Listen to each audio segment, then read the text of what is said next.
For indoor or party scenes, there are a couple things that you can do to the camera to best optimize it. For one, you can change your mode dial to SCN.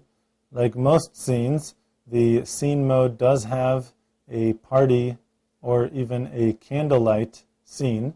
So you can choose party, press set, and this will optimize the camera for party scenes.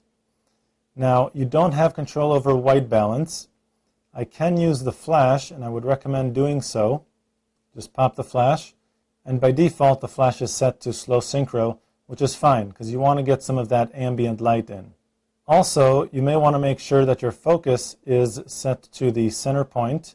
So press the quick menu button, hold that down for a second, and you may be on phase detect, but if the camera can't detect faces because the lighting is too low, then what you want to do is go to one area.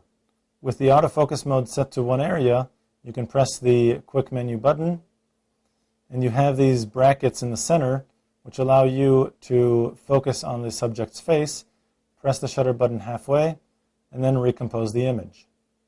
Now, if you want to have control of your white balance and ISO, what I would recommend doing is not to use the scene mode, but instead turn your mode dial to program. Here I can set my white balance. Just go ahead and press the quick menu button for a second. Move over to white balance and go down. If you're going to use the flash, go with flash. If you're not going to use the flash, go with halogen to compensate for the halogen lights or the tungsten lights in the scene. In order to maintain a faster shutter speed, you may need to increase the ISO. So let's go over to ISO and turn that up to 400. Press the quick menu button. Now my white balance is properly set and my ISO is set. I don't want the flash to brightly illuminate the foreground of the image, leaving the background completely dark.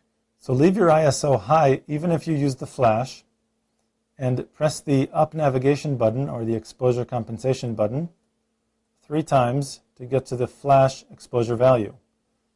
And then move that down a bit, especially if your subjects are closer to the camera.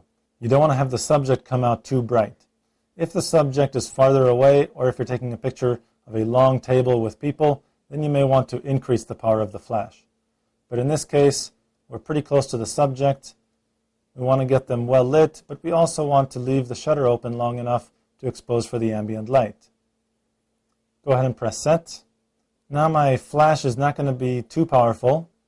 The flash is also set to slow synchro. You can do that by pressing the flash button on the right and choosing slow synchro at the bottom. Press set. This will allow the flash to pop, but the shutter speed to stay open long enough to expose for the ambient light. Now the reason why I want my ISO a little bit higher, even if I'm using the flash, is because I'm using the slow synchro, I don't want the shutter speed to be too slow, because I am, after all, hand holding the camera. So now with my ISO at 400, my white balance set to tungsten or flash, depending on whether I'm using the flash or not. In this case, I am using the flash, so it's set to slow synchro, and the power of the flash is turned down just a little bit. Go ahead and press the shutter button halfway.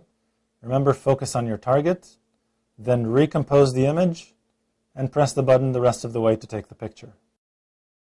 To find out much more about digital photography and your digital camera, go to lbguides.com.